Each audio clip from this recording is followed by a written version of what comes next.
Welcome to LFC Transfer Hub. Alex Oxlade-Chamberlain takes another new path less than 3 years after Liverpool exit. Marco van Basten, Uli Hoeneß, Owen Hargreaves, Adriano. Alex Oxlade-Chamberlain, with 437, has made more career appearances than all of these footballers, but his story remains grouped with theirs in the what-if category of football history. As the former Liverpool midfielder prepares for a shot at redemption at Celtic, after agreeing a 6-month contract with an option for a further year, we looked back at Ox's career and the journey that has now taken him to Glasgow.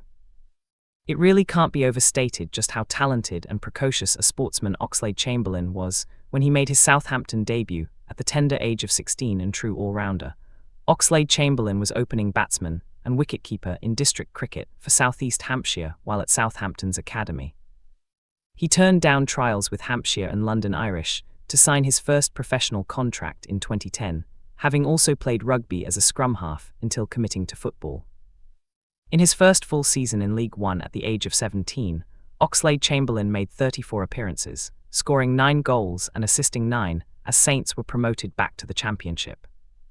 This earned him a £12 million move to Arsenal, where the Ox made 198 appearances, winning 3 FA Cups, before a shock move to Jurgen Klopp's Liverpool one day before the summer 2017 transfer deadline, just 3 days after starting for Arsenal as they were battered 4-0 at Anfield. Oxlade-Chamberlain made 45 appearances in his final season at the Emirates, scoring 6 and assisting 11. He was named man of the match in the FA Cup semi-final against Manchester City and played 82 minutes of the final, both as a wing-back, as Arsenal clinched the third of those 3 FA Cups. Oxlade-Chamberlain turned down higher wages at Arsenal to continue his development as a central midfielder under the German, who questioned Arsene Wenger's assessment of 2 years prior that he needed to believe more in himself. Klopp said, "I thought it made complete sense for Alex to change club and to come here. So far I can't see that he lacks self-belief. He has settled in perfectly." He later joked, "I thought he played the last game a third-round EFL Cup defeat at Leicester, like a Liverpool player, highest intensity, not fixed on a position, flexible in the box. I saw already a lot of things, and in the end he didn't hit the goal, so I'm sure a lot of people are now saying he is a proper Liverpool player, doing everything right, but in the end not scoring." But as Liverpool supporters soon found out, Oxlade-Chamberlain could hit one. Oh, he could hit one. His first season at Liverpool was probably the most memorable of Oxlade-Chamberlain's career in the English top flight, with long-range strikes against Manchester City in the league and Champions League, cementing him as a fan favourite. The Champions League strike, the second goal in a 3-0 quarter-final trouncing, was a barnstorming effort past Edison, which prompted that unforgettable line of commentary. City went on to win the league with a still untouchable 100 points that season, but as revealed in the All or Nothing documentary that was filmed during that most historic of seasons for the Citizens, Pep Guardiola couldn't get Liverpool out of his head.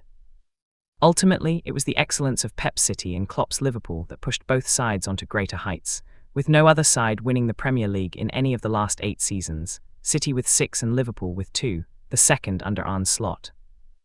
Liverpool were the only side to beat City in the league that season. The 4-3 league win at Anfield, 3 months before the quarter-final, against the best team in the world, was the moment the penny dropped for many Liverpool supporters of just how good Klopp's side were. Guardiola was certainly under no illusions as he recalled the game ahead of the quarter-final clash. "We cannot deny the 3 people running up front, plus Oxlade-Chamberlain in the middle, plus set pieces with Virgil van Dijk. They are an extraordinary team."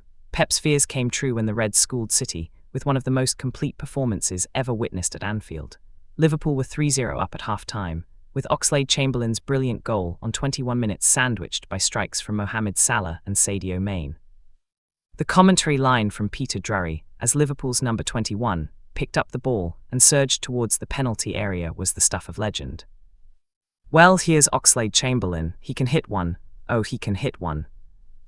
In truth, Anfield hadn't been treated to a midfielder with such ferocity in his right foot since Steven Gerrard left the club 2 years before Oxlade-Chamberlain's arrival. Gerrard's size 11.5s were monstrous boots to fill, but throughout his brilliant debut season, Oxlade-Chamberlain never shirked the responsibility of being Liverpool's driving force in an otherwise austere midfield trio.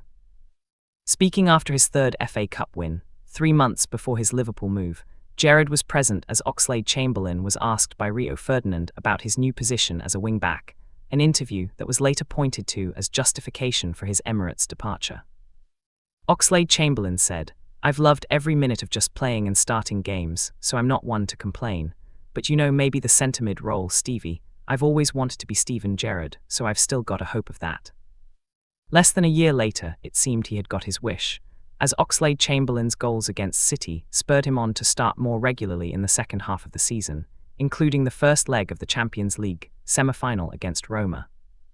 But the screamer he scored on that fabulous night under the lights at Anfield would prove to be Oxlade-Chamberlain's last goal for 18 months, as he succumbed to a horrendous ACL injury after just 18 minutes of the Roma game. Liverpool went on to score 5, Salah and Roberto Firmino grabbing a brace apiece, before Roma hit back with 2 of their own in the final 10 minutes. The late resurgence wasn't enough to keep Liverpool from sealing a first Champions League final in 11 years with a 4-2 win in Rome, but Oxlade-Chamberlain was a big miss in Kiev, as the Reds went down 3-1 to Real Madrid. Klopp cut an amusingly reassuring figure in his post-match press conference after the Roma game, but was clearly heartbroken to lose a player who had performed such a vital role in dragging Liverpool to the latter stages.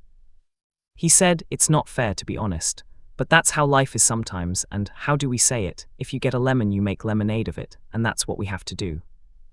I told him already that we will wait for him like a good wife, when a man is in prison." Oxlade-Chamberlain missed all but 19 minutes of the 2018-19 season, but battled his way back to fitness to make the bench as Liverpool won a 6th European Cup in Madrid, the first trophy of the Klopp era and the culmination of the momentum Oxlade-Chamberlain had helped to inject the previous season.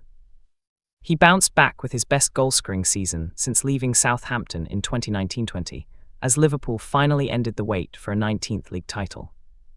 Oxlade-Chamberlain played 30 games in the league that season across central midfield and the wide positions, bagging 8 goals in all competitions, including one in the 5-3 home match against Chelsea, after which Liverpool lifted the Premier League trophy. The first 2 after his return from injury were fantastic, both scored in a group stage away tie at Belgian side Genk. The first was a low drive into the bottom corner from 20 yards out that left Geeton Kauk with no chance of making a save. The second was his best goal in a red shirt. Steaming onto a pass across the edge of the box from Firmino, Oxlade-Chamberlain unleashed a swerving effort with the outside of his right boot that crashed in off the underside of the crossbar from the D. A ferocious half-volley later that week brought the equaliser against former club Arsenal in an EFL Cup tie that the Reds ultimately won on penalties. But a string of knee, ankle and thigh injuries would checker the remainder of his time at Anfield, and Oxlade-Chamberlain never truly won back his place after the title-winning season, though he did go on to win the UEFA Super Cup, the FIFA Club World Cup, the EFL Cup, another FA Cup and a Community Shield with Liverpool. His time at Anfield would eventually come to an end in 2023, though, and he joined Besiktas in the Turkish Super League on a free transfer 3 days before his 30th birthday. Oxlade-Chamberlain would go on to make 30 appearances in his first season in Turkey, but another torn thigh injury and a bout of pneumonia kept him out for 18 games, while the explosivity that had defined his playing style was largely absent. Speaking to Sky Sports before the injury that sidelined him for 4 months, Oxlade-Chamberlain was honest about the struggles he was enduring in trying to understand what he was still capable of. Asked about his long-distance strikes and surges from midfield, he said, "When I see them I think, I need to do that again, what's going on? They definitely live on in your memory, but when you're still playing and then there's a game on the weekend, it's more looking at, okay, how did I do that? What did I do? How can I do that again at the weekend?" Despite not being offered a contract extension, Oxlade-Chamberlain was circumspect on his Anfield exit, though he admitted he felt some pain when it came time to move on. "I think it's more just the older you get in football, you have these sort of moments where you realize things move on, things change," he said. "It is a business, and I think it's just changing of the guard, and that's how things go. I don't really want to dwell too much on it or be salty about it."